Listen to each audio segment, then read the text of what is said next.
Selamat malam, Ibu Dr. Diana, RW Napi 70, SHMHMKN MSC. Saya Octavio Jose Morientes dari Fakultas Hukum Universitas Kristen Indonesia dengan NIM 2445189. Di sini saya akan melakukan ujian tengah semester dengan tema pembahasan mengenai lelang. Ya, di dalam video kali ini kami akan membahas secara mendalam tentang lelang itu sendiri. Ya, yang saya ambil itu mulai dari aspek definisinya, epistemologi, ontologinya atau hakikat, serta aksiologi atau nilai-nilai, beserta contoh kasus dan juga dasar hukumnya. Ya, jadi lelang itu bukan hanya sekedar proses jual beli biasa, tapi juga mencerminkan nilai-nilai penting dalam keadilan, transparansi, dan efisiensi ekonomi. Kemudian proses lelang ini memiliki peran besar dalam berbagai aspek kehidupan, itu dari penjualan aset negara, lelangan barang sitaan, hingga jual beli barang antik dan karya seni. Kemudian lewat lelang ini negara bisa memperoleh pendapatan gitu. Masyarakat bisa mendapatkan barang dengan harga bersaing dan keadilan hukum bisa ditegakkan. Jadi secara sederhana, lelang adalah cara menjual barang atau aset di depan umum di mana beberapa calon pembeli saling bersaing ya. Jadi saling bersaing memberikan penawaran harga terkait dengan barang tersebut.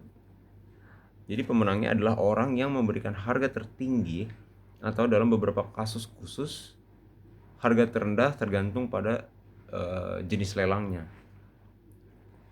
Namun di dalam hukum Indonesia definisinya lebih formal menurut Peraturan Menteri Menteri Keuangan nomor 213/PMK.06/2020. Di situ menjelaskan bahwasanya lelang adalah penjualan barang yang terbuka untuk umum dengan penawaran harga secara tertulis dan atau lisan yang semakin meningkat atau menurun untuk mencapai harga tertinggi yang dilakukan oleh pejabat lelang.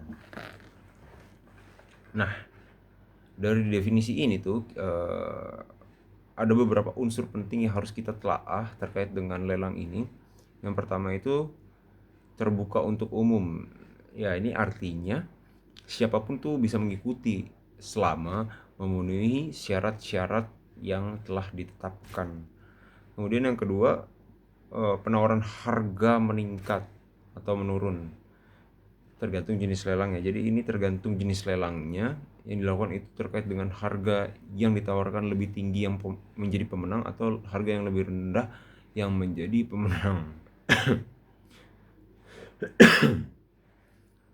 Kemudian yang ketiga, dilakukan oleh pejabat lelang. Jadi yang melakukan lelang tidak boleh oleh pejabat di luar pejabat lelang. Harus pejabat lelang secara resmi dan normatif secara hukum. Kemudian yang keempat adalah adanya penetapan pemenang. Ya, ini tergantung jenis lelangnya tadi, berdasarkan harga tertinggi ataupun terendah gitu. Jadi di dalam praktiknya lelang bisa dilakukan secara langsung di tempat atau secara daring. Kalau di atas COVID tuh zaman COVID 2020 itu bisa dilakukan secara daring melalui situs resmi pemerintah. Nah, itu nama situs resminya itu lelang.go.id. Kemudian saya ingin membahas juga terkait dengan aspek filosofisnya dan sejarah lelang itu. Jadi filosofi lelang berakar dari nilai keadilan dan keterbukaan. Nah, tujuannya bukan hanya menjual barang, tetapi juga memberi kesempatan yang sama bagi siapapun untuk bersaing secara adil. Jadi dia sistemnya bersaing, tapi secara adil.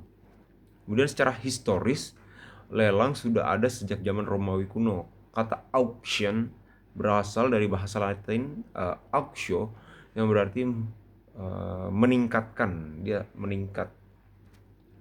Jadi pada waktu itu lelang digunakan untuk menjual barang rampasan perang.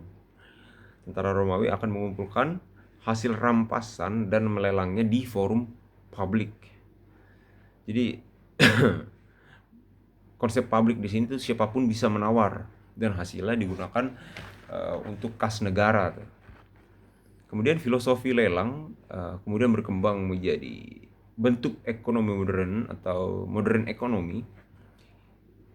Kalau kita berbicara modern ekonomi, kita akan membahas dalam konteks pasar. Lelang mencerminkan mekanisme tuh supply and demand, atau harga ditentukan oleh penawar tertinggi dari pembeli.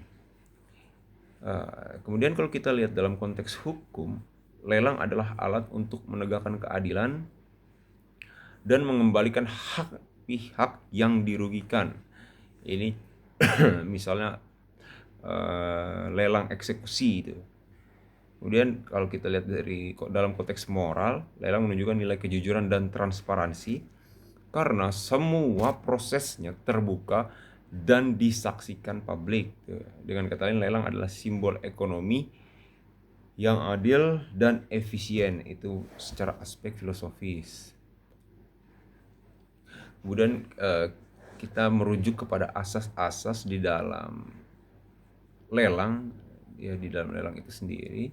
Jadi lelang di Indonesia itu dijalankan berdasarkan sejumlah asas atau prinsip-prinsip dasar,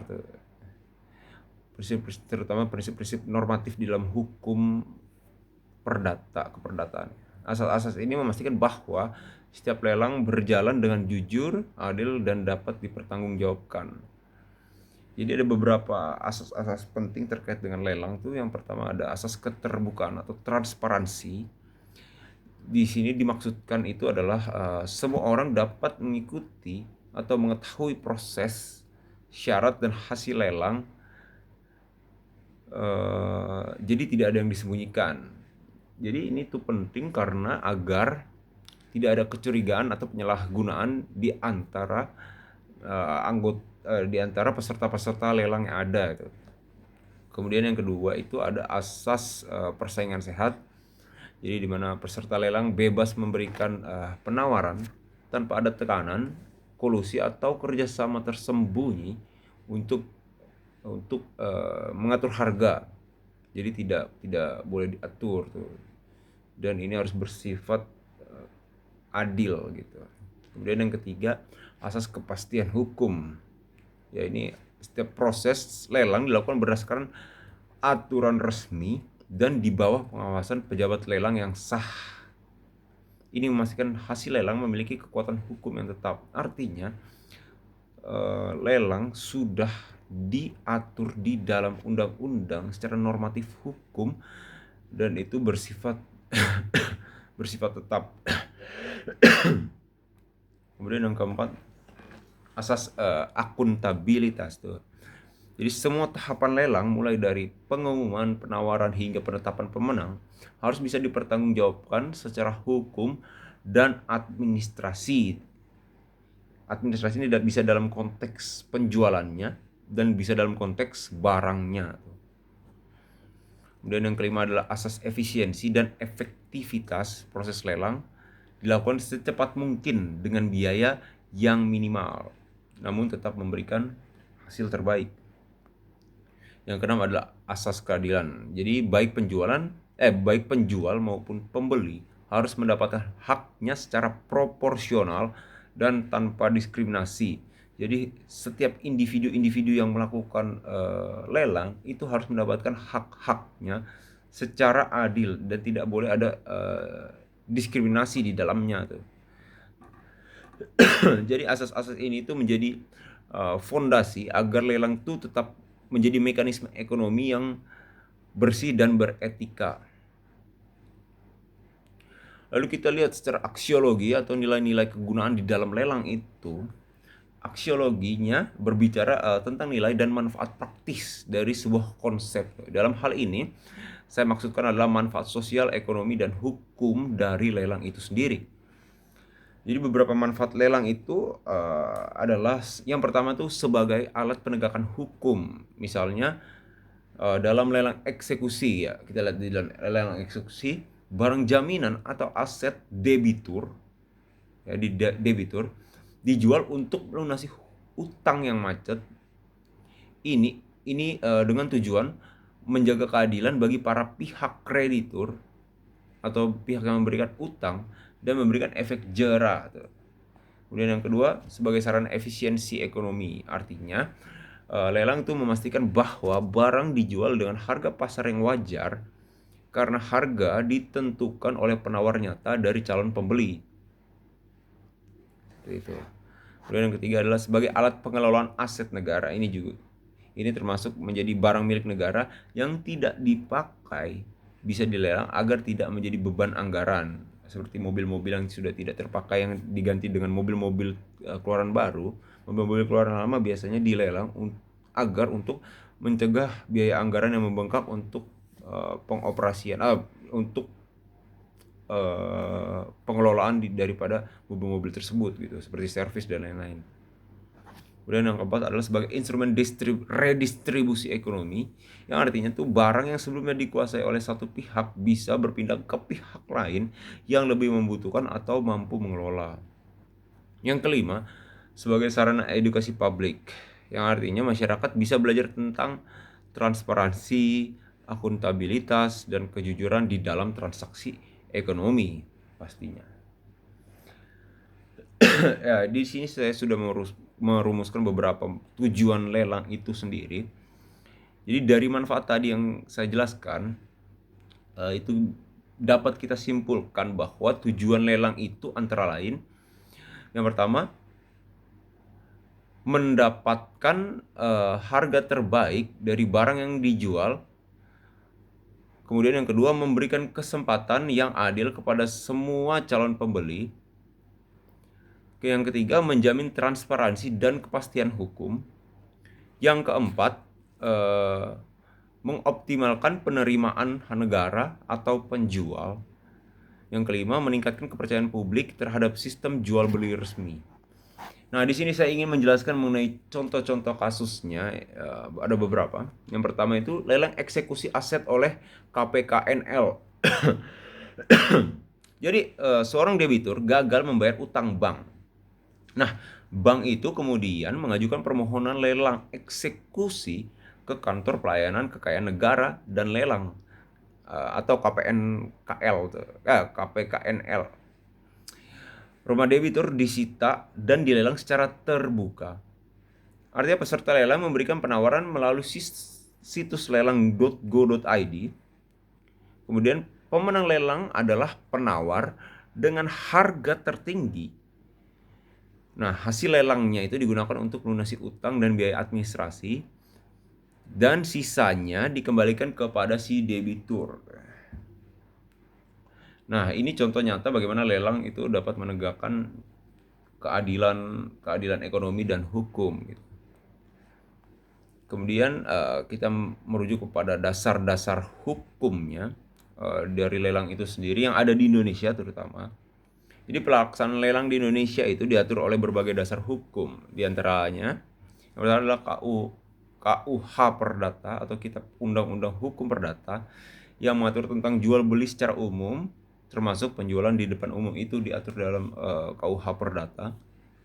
Kemudian yang kedua itu ada Peraturan Menteri Keuangan atau PMK nomor 213 garis miring PMK titik 06 garis miring 2020. Di dalam Peraturan Menteri Keuangan ini atau PMK ini adalah aturan teknis terbaru yang menjelaskan secara detail proses pelaksanaan lelang itu sendiri gitu. Kemudian yang ketiga adalah Peraturan Pemerintah nomor 27 tahun 2014. Nah, ini tuh mengatur pengelolaan barang milik negara atau daerah termasuk cara pelelangannya. Nah, yang keempat adalah Undang-Undang nomor 49 tahun 1960 tentang Panitia Urusan Piutang Negara atau PUPN. Nah, ini yang memiliki kewenangan untuk melelang barang jaminan utang kepada negara. Kemudian yang kelima ada Undang-Undang Nomor 4 Tahun 1996, ini tentang hak tanggungan yang memungkinkan pelaksanaan lelang terhadap jaminan tanah dan bangunan. Nah, ini diatur dalam Undang-Undang Nomor 4 ini. Kemudian yang keenam adalah Peraturan DJKN atau Direktorat Jenderal Kekayaan Negara. Ini menjelaskan tata cara operasional pelaksanaan lelang. Nah, ini tata caranya. Termasuk lelang elektronik melalui lelang.go.id. Nah, dari seluruh pembahasan ini kita dapat melihat bahwasanya lelang bukan sekedar jual beli, melainkan sebuah sistem ekonomi dan hukum yang mencerminkan nilai-nilai keadilan, transparansi, dan tanggung jawab sosial. Melalui lelang, negara dan masyarakat sama-sama diuntungkan karena yang pertama itu adalah negara mendapatkan pemasukan dan penegakan hukum yang adil. Kemudian, masyarakat mendapatkan kesempatan yang setara untuk memiliki barang atau aset dengan harga-harga yang wajar. Sekian penjelasan lelang dari saya. Mohon maaf bila ada kesalahan. Terima kasih.